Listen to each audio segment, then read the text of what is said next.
If you want to get in on the action, we want to hear from you. Email us at faderoutemail@gmail.com with your questions, comments, picks, segment suggestions, you name it. We want to hear from you. We're on Instagram too. Slide in our DMs at Fade Route Podcast. Get at us. Guys, East Harlem Shakedown, E flat. Keep the cymbals flashy, and Jerry, let's take the bass line for a walk. Here's Royce on a dribble drive, pass out Donovan, catch and shoot, pops it up and hits. Wow, just beat the clock. That's a big bucket. Mitchell in the paint, double pump, swings it up, and rattles it home. We got it now. It's all right. Donovan stops on a dime. Oh, what a spin. Puts up the J. Good. Little ham and eggs coming at you. Hold on, people. Hope you got your griddles. Donovan to save. Nicely done. The touch pass. Conley to Bogey. Skip it over to Royce. Inside. Oh, Rudy Gobert.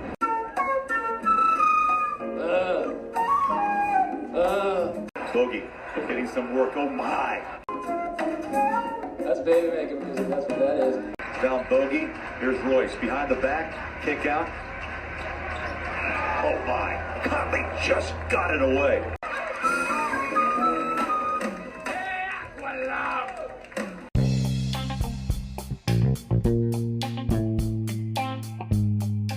Welcome to the Fade Route with D and Z. Here are your hosts, D and Z.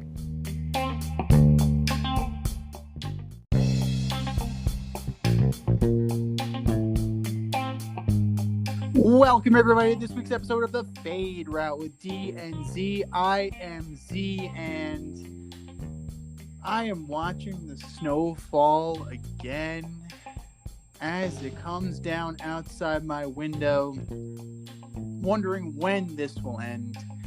I know the South and a lot of the United States has been bombarded by ridiculous amounts of snow and cold weather, and we hope that everybody is safe and that everyone has power, everyone has water and heat and everything that you need to survive in moments like this. But most importantly, it's important to think warm thoughts. Warm thoughts will keep you warm mentally and they'll keep you warm physically. And that makes me think of my favorite warm thought, spring training. Pitchers and catchers reported today. I know PFP is going on, the most exciting, the most riveting drill that you have. There's bunt defense going on between pitchers and catchers. Pitchers are even, especially National League pitchers, they're practicing bunting because the universal DH is out. So it's back to tradition. And if you guys follow us, you know that we like tradition. But there are two little nuggets of breaking news that I just learned of before we came on the air, and we're going to hash it out a little bit. One is a little bit bittersweet. Tim Tebow has officially announced his retirement from Major League Baseball, having never made it to the show, not having any Major League at-bats, but getting to live out his dream of trying to be a professional baseball player. So congratulations, Tim. I say I would feel bad for you, but you do have that cushy college football job. So you get to be your analyst self all the time. So, vaya con Dios, and we'll see you down the line. Another little nugget of breaking news is this monster contract extension that Fernando Tatis Jr. just got from the San Diego Padres. 14 years, $340 million. So that's Mike Trout money. That's Mookie Betts money. Now it's Fernando Tatis Jr. money. The kid looks like he's the real deal. Definitely one of the more energetic players in baseball. Definitely one of the guys that you root for I mean, he's very young, so who knows how this ultimately turns out in the long run, but you gotta like what the San Diego Padres are doing. They're going for it. They're going for your jugular, and they're locking up their guys for the long haul to make sure this isn't just a flash in the pan, that they can build a core that San Diego can have for the long term. And here he is. I've known this guy since our days on Carousel Shoes, flight crew through and through, the last QB in St. John's history. What's up, D? How's it going, man? Hey, definitely wish I was getting that kind of contract at 22 years old. 22 years old, I think I was working at a country club, waiting on tables and sweating my balls off in the kitchen. But, 22 years old, I was in retail. I'm in retail sometimes. Depends on the day. Good for you, kid. Good for you. I don't know. This looks like Alex Rodriguez all over again. I think he's a really good player. I just maybe think it was a little too early. But like you said, they're trying to go for it now. They're locking this guy up. He's their future. They definitely have a chance to make a splash this year. So we'll see what happens. And as far as the Tim Tebow is concerned, I mean, I really feel like the Jets really destroyed his football career. I really thought he had a chance. And then he kind of went to baseball, and I think we all knew from Jump Street he wasn't going to make the pros, not at least on a contender. Maybe just to sell some tickets. Yeah, my thing was this. It was always weird to me that Tim Tebow never tried pitching. You would think with an arm like that he would at least try pitching, or they would try and convince him that pitching was the way to go. But, I mean, I guess accuracy was a problem when he was a quarterback, so probably going to continue on the mound. I don't know. I never got into the thought process, but that always seemed like a logical move. Like, also, same thing, like Tim Tebow's tight end. Dude's built like a brick shithouse. It would make sense if he had any hands to move him out to tight end. I think Belichick tried that in training camp, right? Yeah, I think the report was he wanted to play quarterback, and I think I think the Patriots wanted to move him to tight end, and they wanted to move him to fullback, and he kind of was like, I really want to play quarterback. And then he couldn't play for the Patriots basically. What more do you need to know? You just kind of wish that he would have been able to latch on somewhere as a football player. I mean, he was a decent baseball player, and you would think that the Mets would have just called him up to sell tickets, especially in the years when they weren't making the playoffs. Like, why not just bring him up for a couple of days? What's the harm? What are you really worried about? It's a good story, if anything.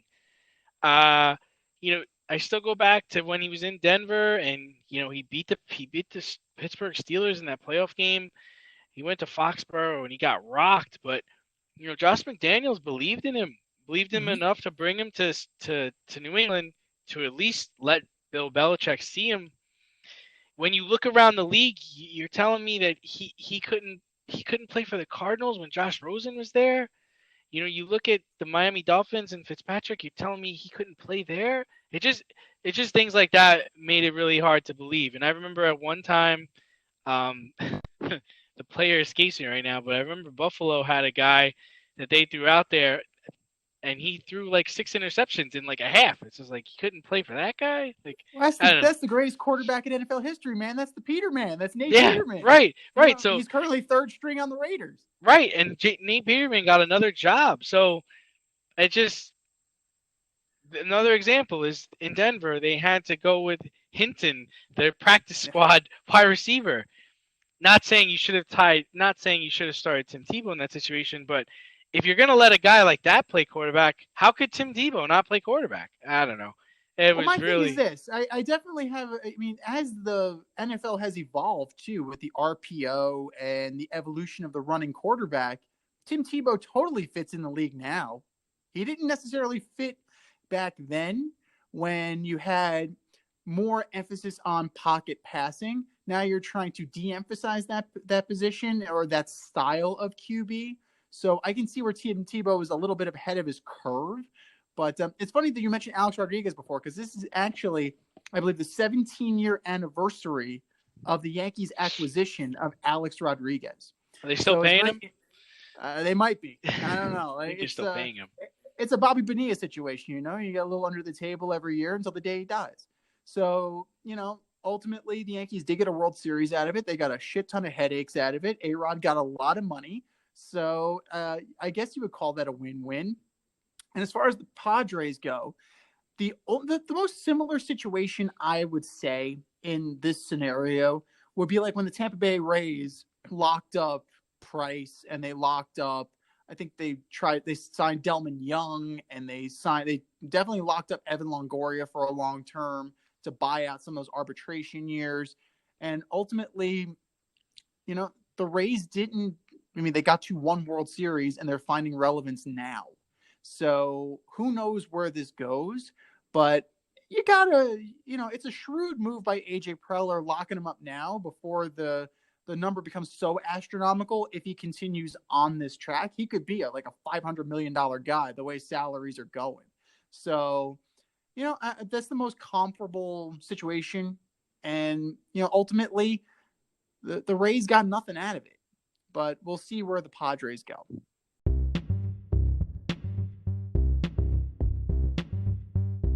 It's time for the Fade In, where we give a nod to the trending sports stories of the week. And speaking of where things go, the Los Angeles Lakers currently sit first place in the Pacific Division. They're at 22-7, so it's not a shabby start for them. However, they have just lost Anthony Davis for a minimum of 2 to 3 weeks, as he has come down with a calf injury.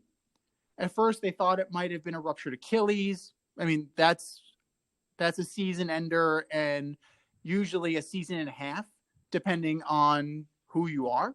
But you're losing.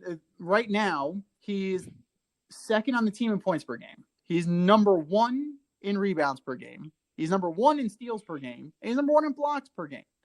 So, realistically, how far can this Lakers team go without Anthony Davis, a healthy Anthony Davis? Well, Do you think they're championship material? I mean, we saw, what was it, 2 years ago, LeBron couldn't make the playoffs with the Lakers without AD. AD comes in and they manage to get to the championship and they win.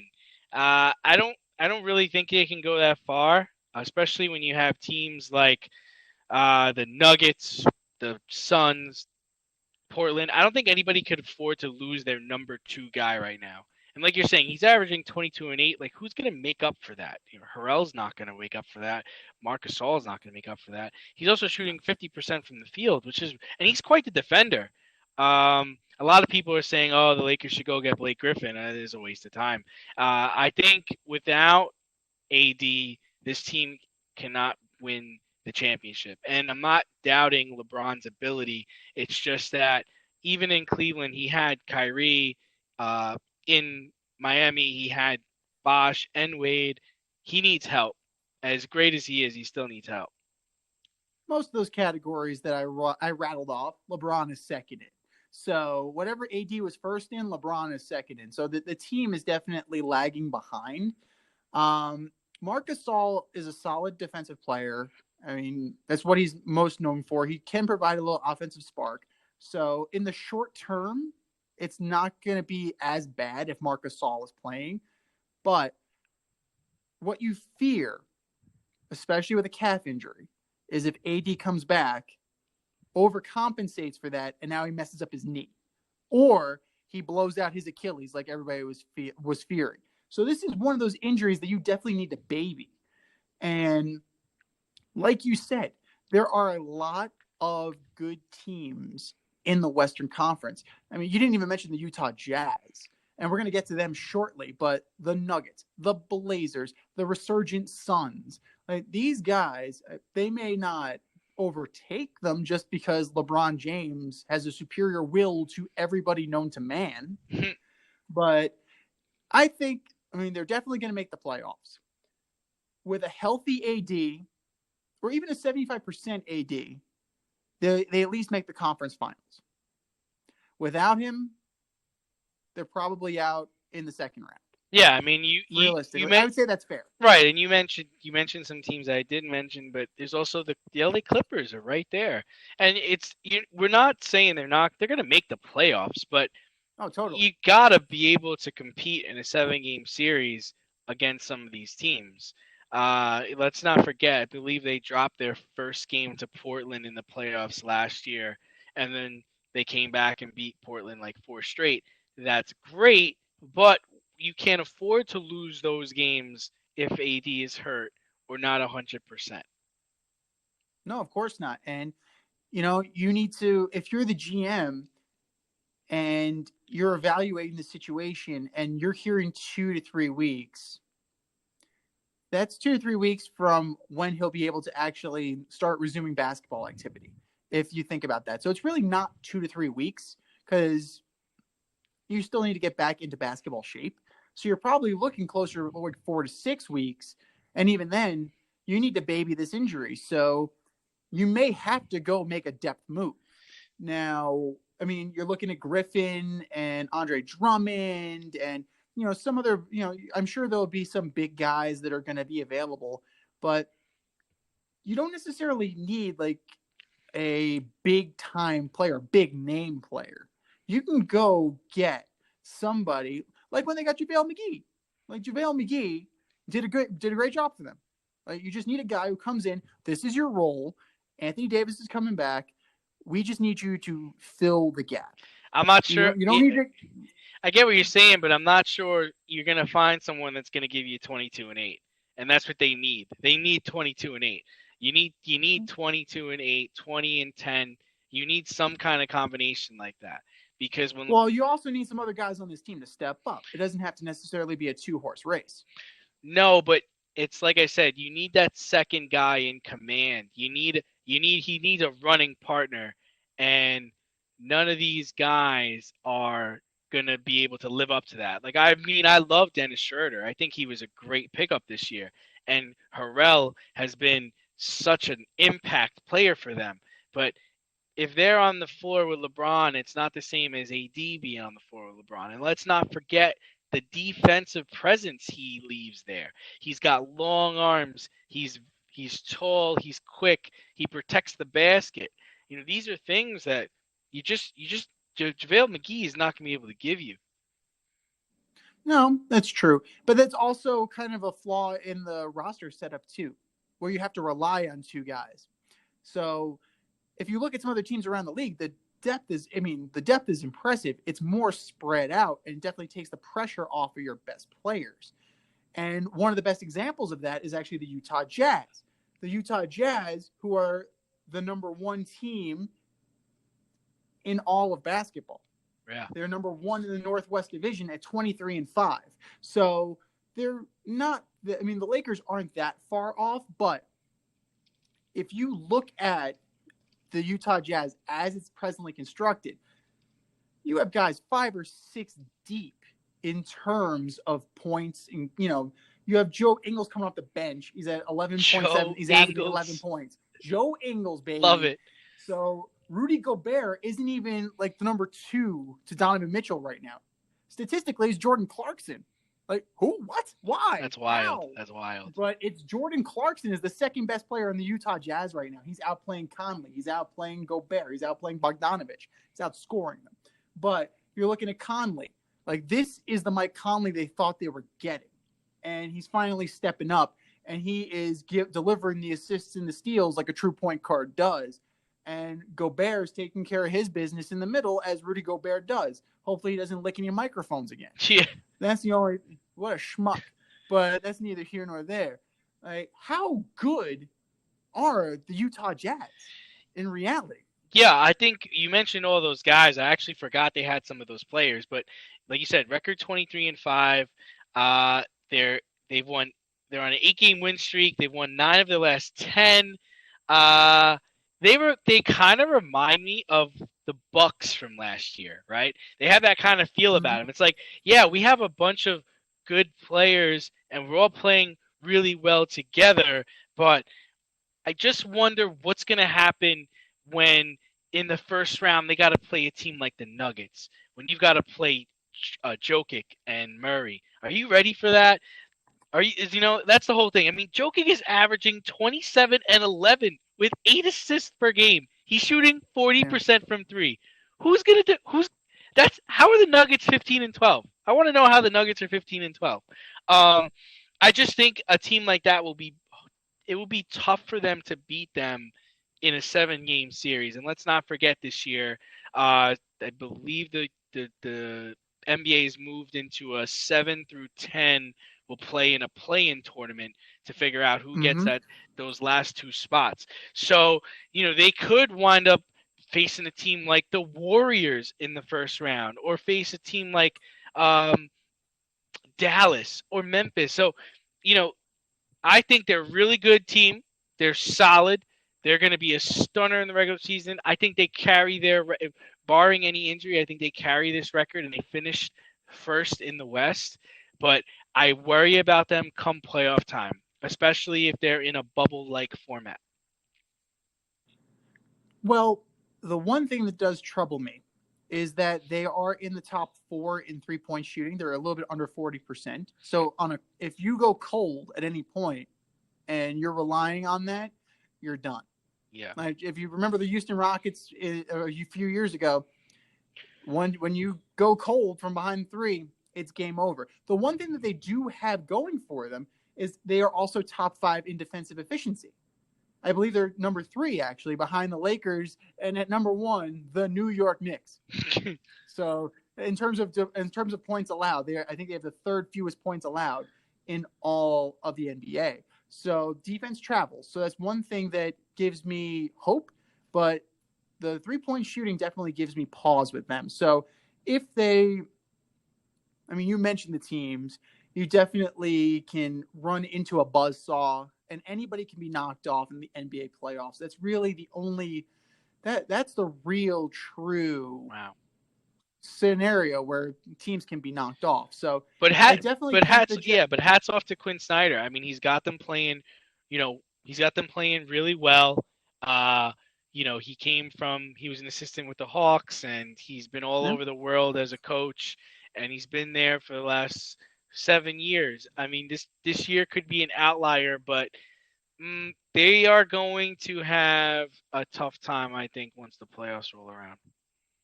Well, the Jazz have been coming for a while. I mean, Donovan Mitchell and Rudy Gobert have been there forever. So, I mean, in the last few years, it's become a little bit more dire that they win. But kudos to Quinn Snyder. He built a good culture, and he earned himself the nod as the Western Conference All-Star coach. So good for you, Coach Snyder. But, as it was with the Denver Nuggets, young teams, you don't necessarily know how well they're going to do in the playoffs. But this is also a battle-tested group. So am I saying they're going to go to the NBA Finals? Absolutely not. Could they? Sure. But they're definitely in the playoffs. They're in the mix. They're in the conversation. And at this point in time, if you're the Utah Jazz, that's really all you can ask for. People are talking about you. You're not in NBA Siberia. No. That's definitely. But I think also, a few of the guys this week, Andre Drummond and Blake Griffin, are being held out of games, due to trade rumors. I don't think the Utah Jazz will be reaching out for any of their services. But which guy do you think has more value on the street right now? Is it Andre Drummond or is it Blake Griffin? Let's first dispel the rumor that you're getting the Blake Griffin that jumped over the Kia and won the dunk contest. You're not getting that guy. He has not dunked in like 3 years. He's got a better chance of working for Kia than actually playing for a team or jumping over a Kia these days. Totally. No, I mean, he's a 5-time All-NBA player. He's a 6-time All-Star. I get that. He's averaging 12 and 4. Not even 12 and 5. 12 and 4. The Lakers are going to bring him in to replace Anthony Davis? Okay, you still got to make up 8 points. Like, no, it's just not. Blake Griffin is a good player. Was he everything that he was supposed to be or billed to be? No. So that's why, for me, Andre Drummond has a little bit more value. Ironically, I mean, they were both in Detroit together. That So, worked out you well know, with Greg yeah, Monroe, totally. right? I could Greg see Monroe Drummond was there too. with Greg Monroe. Yes. Oh my God, Greg That team should have won Monroe. more games. I don't know why they didn't win more. They were so stout with those guys. They were, I mean, I don't think people realize. And Reggie I don't think Jackson was their people point realize guard. the length that Drummond and Monroe covered. Like people did not get rebounds in those games. They literally got every single rebound. No. Meanwhile, you look at Drummond's numbers. He's averaging about 18 points this year, 2.6 assists. Not great. I mean, he's a big man. He's not. You don't necessarily need to be going for assists if you're Andre Drummond. So he has a little bit more in the tank left. He's also, he'll fit the bill more for the Lakers than Blake Griffin will. But I think Blake Griffin will definitely get some play, especially if it's a buyout situation. I don't know if they're necessarily going to get anybody to take that contract and give up something of value for him, especially when you're looking at 12 and Yeah, 5. I can't see anybody giving up value for him. I think Drummond has more value. He's averaging 17 and 13. I mean, career Blake Griffin was 21 and 8. I mean, he's so far down from his career numbers. It's like, what happened to you? Like you were supposed to go in Detroit and be the man. Like you mentioned it before, he hasn't dunked in like a couple of years. How's that possible? How did you not get like on a fast break by accident, or someone or your a Right. defender fall in front of you, or no one's thought about throwing you a lob? Like really? Come on, like Right. The guy who started Lob yeah, City. Like he's the OG yeah, Lob City guy. so and I've seen him play. Not obviously he's not playing right now, but recently I saw him play and he just doesn't look like he cares much. I mean, he's doing spin moves and layups, like just kind of little running floaters. But I remember for a little while he had a little bit of a fadeaway, and he was grabbing rebounds a little bit like Zion does now. But there's no fire in him. It's like, what happened to the Blake Griffin that was on the LA Clippers? Like they disbanded the Clippers, and you forgot how to play basketball. Like at least Jordan's with the Nets right now. He's making a run, and then you have Chris Paul playing MVP type basketball for the Suns, and Blake Griffin, you're like a former first round pick. He was a really good player for Oklahoma. Like what happened to you? And like you said, rumors are that the Lakers. I don't think the Lakers would bother with wasting their time with him. Like he would just not even fit in that locker room. Like he needs someone that's LeBron needs someone that's just going to run and play and hustle. And this guy is, I think, 2 steps away from either working at a 7-Eleven or working for Kia. Well, the one thing that he had that big contract from the Clippers, and they moved on from him. What, I think a year into that deal, so they definitely saw the writing on the wall. But if you're the Clippers, how do you not see it sooner and have buyer's remorse that quickly? But in terms of who gets moved first, it's definitely going to be Griffin because he's going to get bought out. Like Andre Drummond, they're going to wait on him as long as possible, but because he has that value and teams will trade for him. And we should address what Draymond Green said in regards to this, specifically Andre Drummond, about the double standard between of players, specifically the James Harden situation. He brought up James Harden, how he publicly announced he wanted to be traded, and how Anthony Davis also got fined for publicly announcing he wanted to be traded, and they were vilified in the press and they were vilified by the fans. Whereas the teams can move on from you, announce publicly that they want to get rid of you, and that's okay. And there is no equity between player and owner. Owners are management, players are not. So that's the one thing that I think Draymond Green seems to forget sometimes, that although Adam Silver empowers the players and coddles them and babies them and gives them everything they want, They are not the owners of the team. So the owners have the right to move a player if they feel it is in the best interest of, if it's of the best interest of the team, and if it's in the best interest of the player, sure. Like, so there are instances where, like, once James Harden made it apparently clear that this relationship was untenable, it's time we get rid of you. It's time that we move on and part ways. So I kind of see where Draymond Green is coming from, but at the end of the day, owners are owners. But and they got what they players. wanted. Like Anthony Davis wanted to go to the Lakers. He went to the Lakers. James Harden wanted to go to the Nets. He went to the Nets. So I I would say what his argument's interesting, but I can say I don't understand it.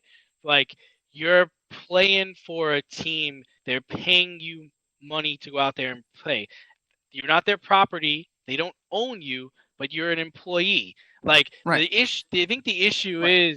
is players are coming out and feeling like they're entitled. They're so entitled to have a say in who we're going to bring in as a coach, or have a say who we're going to bring in as a GM, and have a say in who we're going to bring in as a player.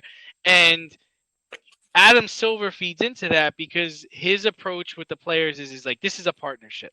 And because by him saying this is a partnership, it makes the players feel more empowered.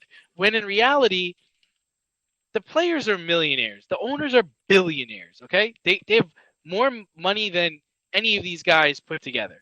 So when they're trying to do something in the best interest of the team, that's the best interest of their business, right? And it's not what Correct. the media says and how people run around with certain things. I mean, that's just the nature of sports. You know, we're going to talk about Russell Wilson right now, who recently mentioned that he was unhappy with Seattle the last couple of years, especially with how much he's being hit. So one of the questions is like, well, what is Seattle going to do here? Are they going to move on? I mean, that's really up to them, right? If that's what they want to do, Russell Wilson shouldn't have really a say in that. No, absolutely not. Russell Wilson, my thing with Russell Wilson is this. Yes, you're being hit. Why are you being hit? Because the team is paying you so much money that they cannot afford to get you offensive help, improve the defense, and get you an offensive line. So at some point, look at Ben Roethlisberger. Ben Roethlisberger's cap hit this year is $41 million. They're going to be $22 million $41 million. over the cap. They're going to have to really make a deal, or he might not be coming back. Exactly. So maybe Russ should not have taken that much money thinking long term if winning was really as important as we like to think it is, because you are in a salary cap league. It's not like baseball where you can take all the money. And even then, you have a luxury tax in baseball. So your team is going to get penalized for it. And your team is getting penalized now. And you physically are getting penalized for the fact that you wanted to get paid. Mr. Wannabe MVP. So, that's his name. Wannabe MVP. You know, I was looking at his... Yeah. He's a chef. Yeah, Danger Russ. Cook, you know? That's hilarious. Ultimately, if there is value, and if somebody calls them and puts a deal in front of them that they cannot resist, yeah, absolutely, they're going to move on from him. Like, that's anybody. Anybody is movable in the right situation. And Jared Goff and Matthew Stafford have already proven that with those ridiculous contracts. Deshaun Watson, he's next. Carson Wentz, you're gone too. Right? Where there's a will, there's a way. And they'll find a way to get rid of you. They're not going to cut you. But that's the thing. You're not going to call your shot on this. You know when you can call your shot in professional sports? When you're a free agent. That is when you call your shot.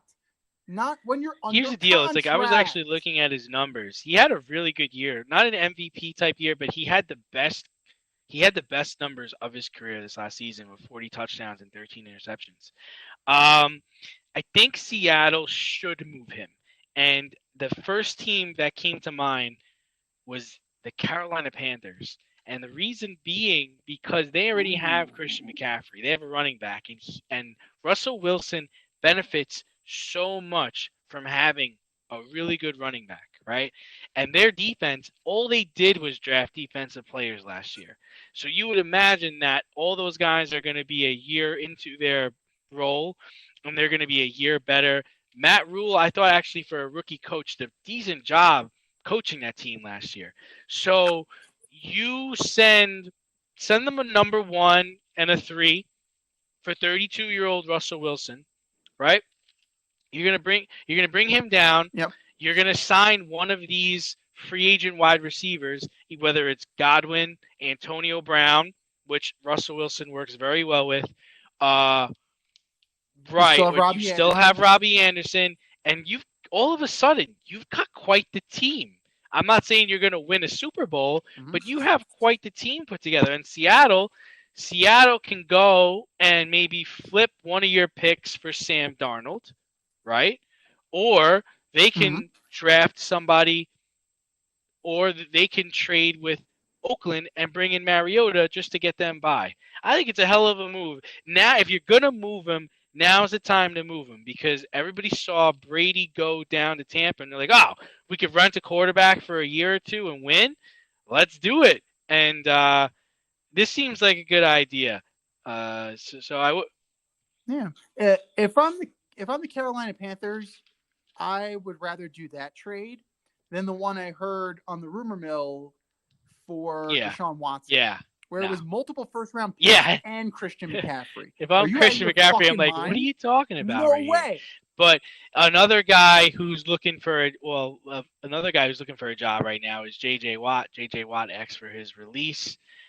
So he's on the open market. On Instagram and on Twitter, he's saying free agency is crazy. I'm wondering if he's saying that because he's trying to get other people interested in him, because I don't think there's a big market for his contract or his type of player. So where do you think he ends up? And do you think there's a hot market for J.J. Watt? With J.J. Watt, you are paying for the past. I don't personally see that he has that much left in the tank.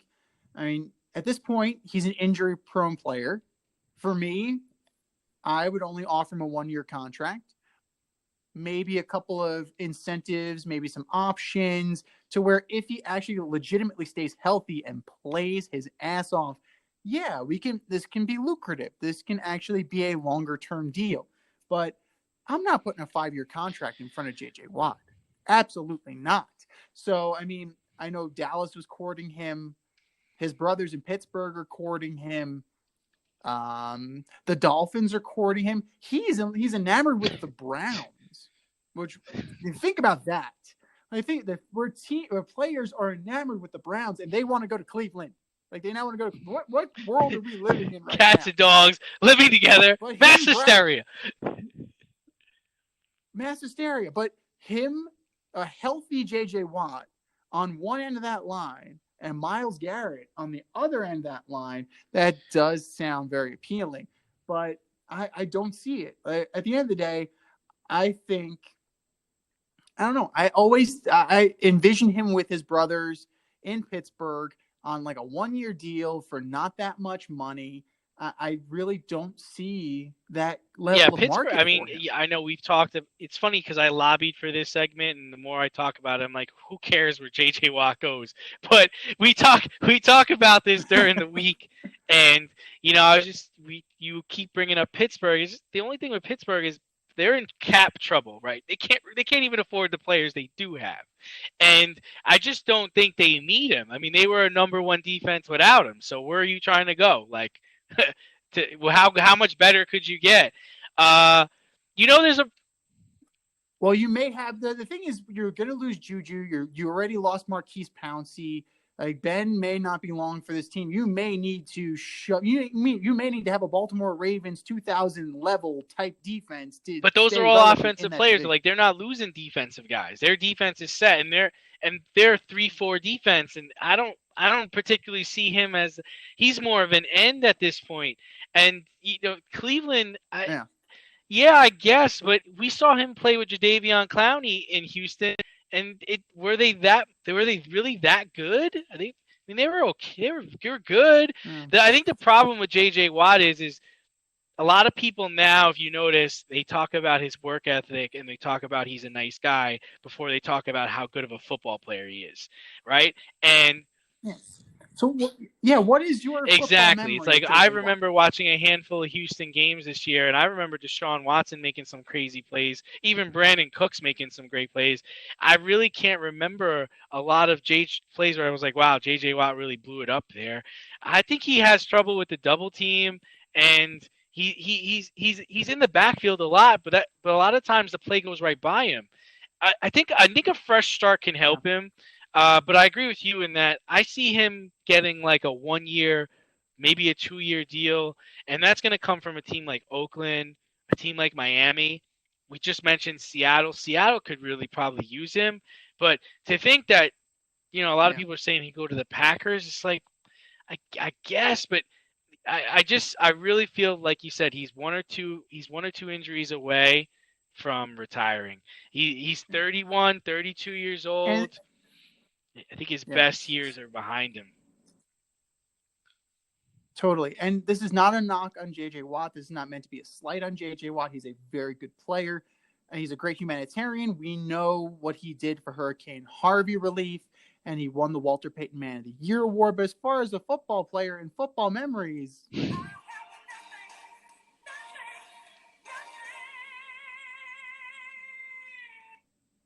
that's my football memory of J.J. Watt. He'll go down in Houston history, but I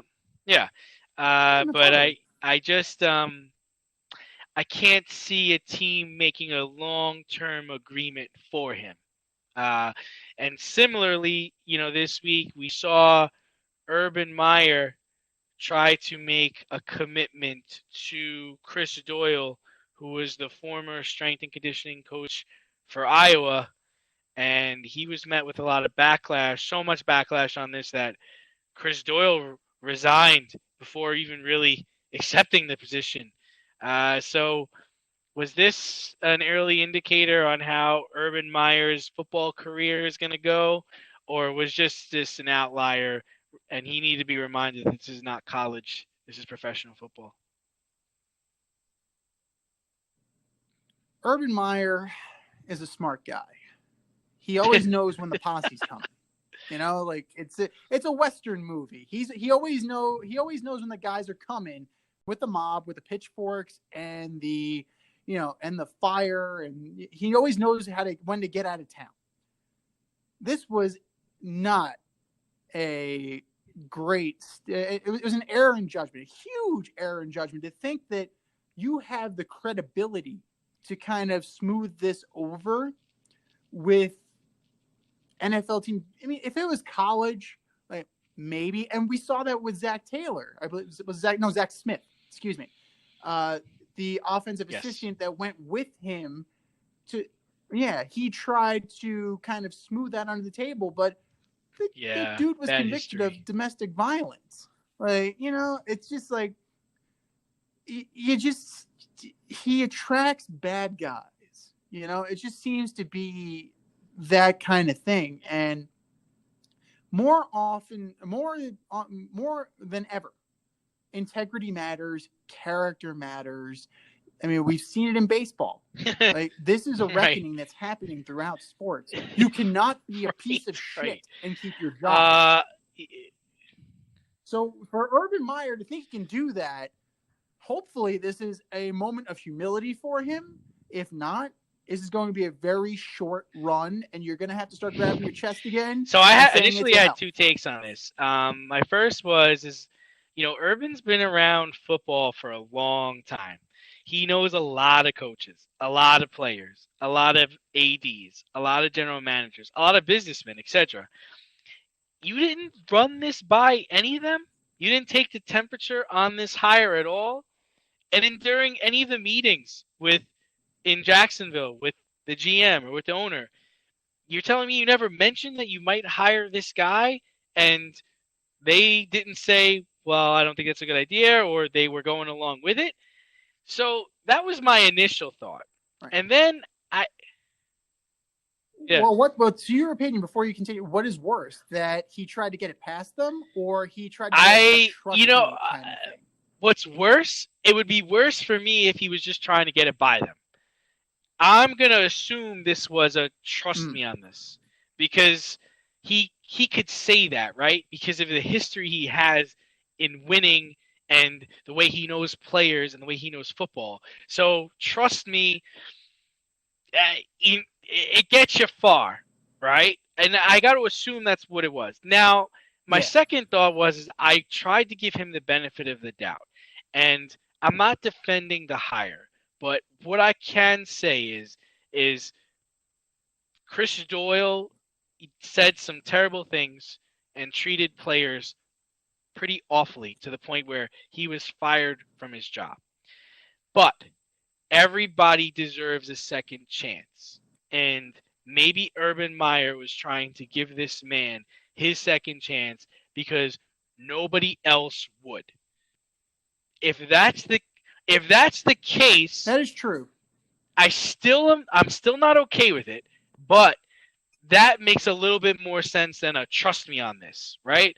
Because you're Urban Meyer. You just got the job with the Jacksonville Jaguars in the Professional Football League. You do respect Doyle, the coach. You may not agree with what he did and how he treated people, but you're like, okay, I have a chance to give this man a second shot. I'm not trying to compare what he did to Antonio Brown, but you look at a guy like Tom Brady and says, nobody's going to hire Antonio Brown. I go to my coach and say, bring him in. We can win a Super Bowl with this guy. I vouch for him. They bring him on. I got to be honest with you. I didn't hear anybody talk about his past this whole time. During Super Bowl week, during the last 6 weeks of the season, nobody talked about Antonio Brown. Nobody talked about his past. So that's the only thing I can think. And granted, I think Doyle still needs to pay a price, and I don't know if he's done that already. Antonio Brown paid his price. Like he was cut from the Raiders. They took his money away. He has to go to court. He has to go to trial. Like he's paying the price for the things he did. Now, did Doyle? I don't know. And that's the only area where I'd be like, okay, he needs to pay the price first before he gets a second chance, if he gets a second chance.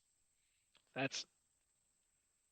No, totally. This is definitely a situation where you could say it was, I don't want to say failing up, but this does kind of constitute a promotion. Yeah, went it from is. College to the NFL. I'm sure it's a large pay increase too.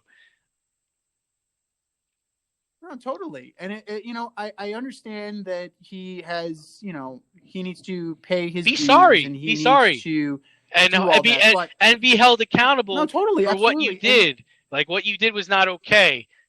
So if you came out, and acknowledged this and apologized and said you were wrong, and even if Urban Meyer said, listen, I know his past, I'm vouching for this man as a football coach, and even he I think he said in the press conference that he vetted this, but he didn't. He lied.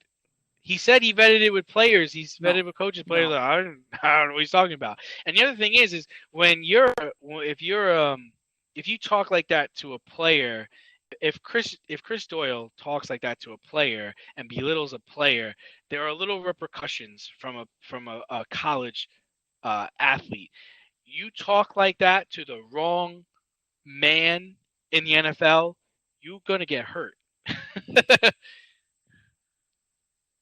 Yeah, right. You're gonna knock the fuck out. These are grown ass men. No, 100%. But my thing is this: the idea of cancel culture, and the only way we can determine if he has or has not learned his lesson is if he's given another opportunity to prove he has learned his lesson. So change behavior is definitely you need to be able to demonstrate that you have changed. So that's my one thing against cancel culture. And I think that eventually, granted, now's not the time. This is not it. Like there's not time yet. and place, and now. This is not the time nor the place. But you need to, like what we were saying, Mickey Callaway, if he has to go back to like single A and prove that he is not a degenerate, this guy needs to prove he's not a racist piece of shit. But he needs to be afforded. He eventually needs to be afforded that opportunity to do so.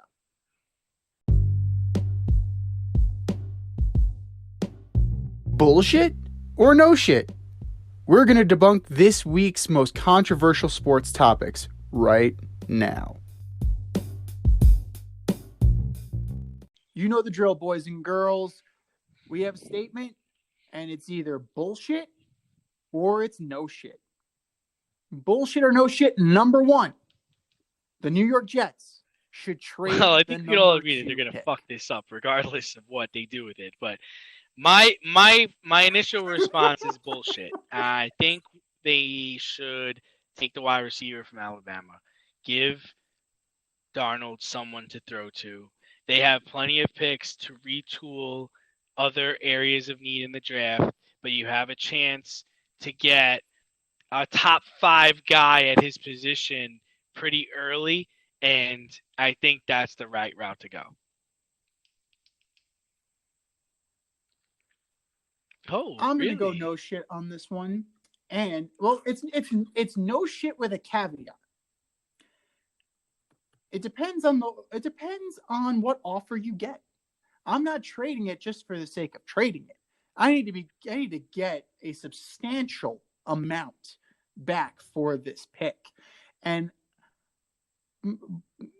I at least want the deal that the Broncos and the Bears did when they got Trubisky. Like, you mean the frankly, I'm calling. You mean the 49ers, right? The 49ers and the Bears, right? The 49ers, yeah, the 49ers. Right. 49ers. I forgot John Lynch on the brain.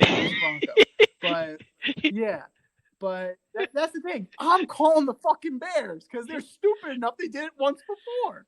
So you do need assets.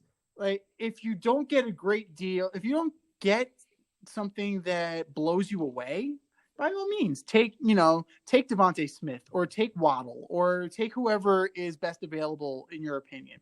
But if I get a deal that can set me up with future picks and will make my organization solid and whole, I'm at least considering it. And if it's the Bears, I'm absolutely taking it because I know there's one team that will fuck this up worse than the Jets, and that's the Bears. How he has a job, I don't know. I'm flabbergasted that Brian Pace still has a job. Gives hope, but gives hope for everybody. Too. And Mitch Trubisky, like, it's like, I mean, save these recordings, guys, and we will sit for interviews. Like, just give us a call. Bullshit or no shit number 2. The Dodgers will regret. To me, this was an easy bullshit because, I mean, not if you're looking at the numbers. I mean, the guy has a 1.5 WAR. He can play the hot corner. He rarely strikes out. He hits bombs. He can contribute to defending their title. He's batted over 275 for the last 8 seasons. How did your Mets let this guy go? So, no, I think it's bullshit. The Dodgers will not regret signing Turner. You want me to explain? Do you want me to explain how Sandy Alderson let this guy go first? I'll do that one first before I give my answer.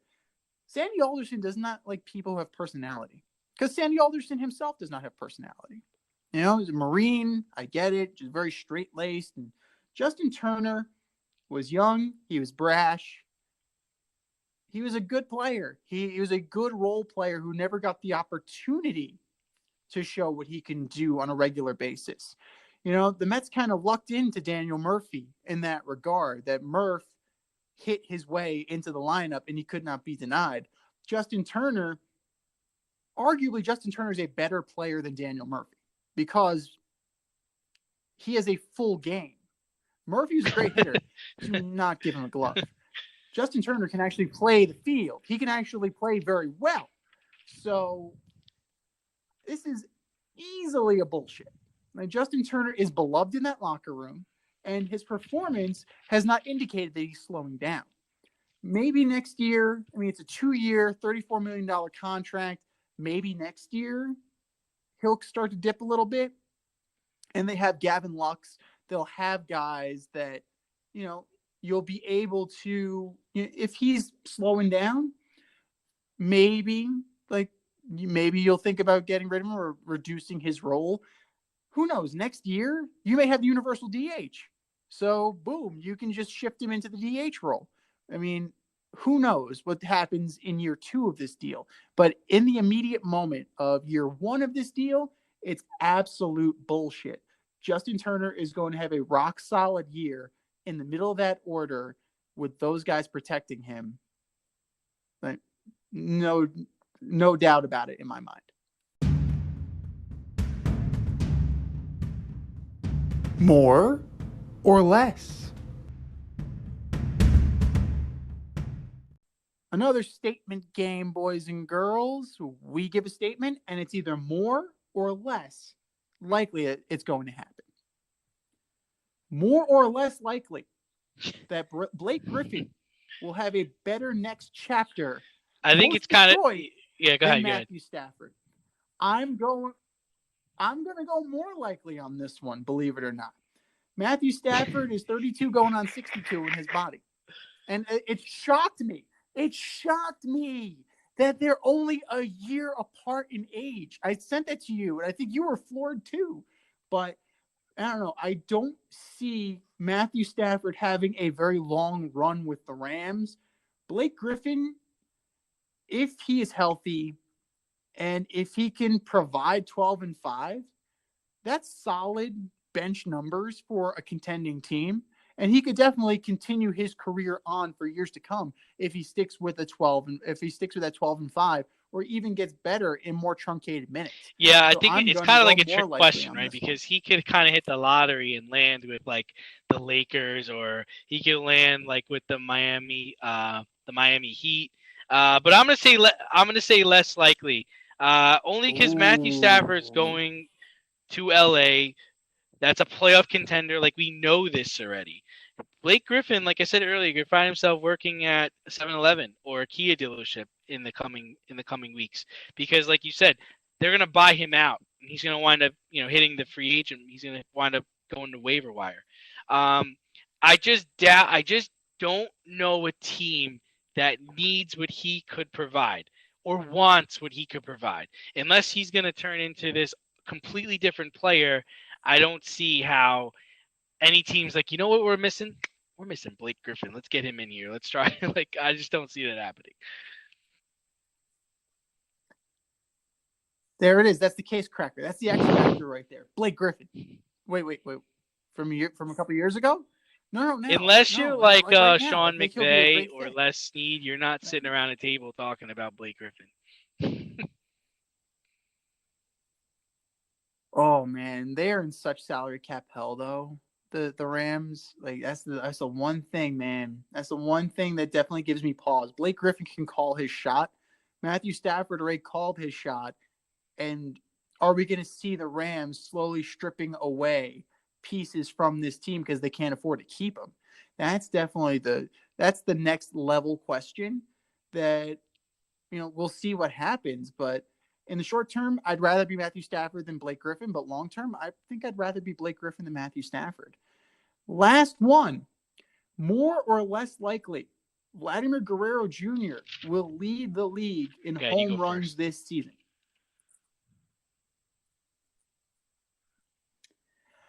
I'm going to go, well, it's kind of deceptive, right? Again, another one, a trick question. Leading the league, the Major League or the American League? I can definitely see him leading the American League in home runs. Absolutely. Vladimir Guerrero has ridiculous power, for sure. And he dropped, he dropped half a person from what I understand. Dropped an 8-year-old. So good for you, Vladdy. Stay on that diet. But so yeah, it's good for you, dude. It's not, you're taking your nutrition seriously, taking your career seriously. That's a good step in the right direction. I believe they're moving him to first base this year. So because they signed Marcus Semien in free agency. So So you have him, you have Bichette, you have Kavanaugh, Biggio in Toronto. So the position changer. Yeah. I think he has the raw power to do it. It definitely gives me a little bit of pause because we saw this with CeCe Sabathia. He dropped all that weight. He dropped the velocity. He ended up putting the weight back on. So who knows how it's going to go. It's more likely that it's going to happen because the kid's power is just unbelievable. But as a Met fan, I'm holding out hope that Pete Alonso returns to form from 2 years Polar ago, bear. and he leads the major leagues in home runs. So you can have the American League, Vladdy. The polar bear is going to take this one home. I'm really excited about this. Like we spoke about it in our production meeting. I think it's more likely. I really think he's going to have a banner year. Like I know he only had 9 home runs last year. And I think he had something like 16 the year before, but he dropped 32 pounds. He got into shape, and I think he's gonna bust it out this year. I think he's gonna be like an MVP candidate. I think he's gonna wind up coming. His father was a crusher of the baseball, and I find it hard to believe that he's not gonna follow in his old man's footsteps. So I am gonna go more likely. Now I'm not just saying the American League. I'm saying both leagues. He crushes it. Oh, there's a bold prediction. There you go. Well, is he? Here's my thing. They're playing in Who Buffalo knows? again. Right? They could be the Tampa Bay Jays. If they're playing in the, there you go. If they're playing in Toronto, that plays to his advantage because the ball flies out of the Rogers Center. Buffalo, it might be a little bit more difficult, which is probably why he only hit 9 home runs last year, that and COVID. But he's definitely got a shot. He's one of the more prolific home run hitters, and he is a treat to watch. He is just the spitting image of his old man. Like Vladdy Guerrero was one of the best baseball hitters I've ever seen, and he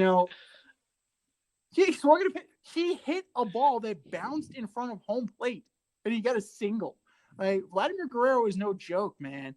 So the apple has not fallen far from the tree, and I don't see why not. I mean, who could possibly challenge that? Doesn't Healthy exist. Giancarlo Stanton, that doesn't exist. Mike Trout. That doesn't exist. What are you talking? Right, it's an oxymoron. I know. Nah, a healthy Aaron Judge, same thing. And we're gonna get into our MLB previews starting next week, but. I mean, Mike Trout is probably the only guy who's going to give him a legitimate run for his money, in my opinion. It's like we talked about. I just possibly challenge him. I think Aaron Judge is going to have I'm not wishing bad on anybody, but I think he's going to have a bad year this year. Bad in the sense that I think he's going to be hurt. He's just a really big guy, and there's a reason why 6'7", 280-pound guys don't play baseball. So I think he's going to have a tough year, and to me, I'm really all in on Vlad. I don't know if there's another guy out there that has this much going for him. He's young. He's going to be playing for a team that's probably going to be down a lot. So he's going to have a chance to have a really great season.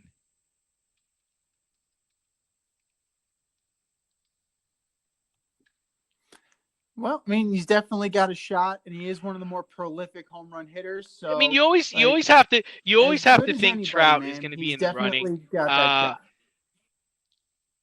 And you got to assume that point, we're going to get into our preview segments next week, but you're going to have to figure that Major League Baseball is going to have to do something to get this guy into the playoffs. Like we got to see what Mike Trout can do in the playoffs, right? Yeah. It would be nice if the best player in the league can actually be in the playoffs. That's 100% accurate. But there's one thing I think we can agree on right now without spoiling our predictions and our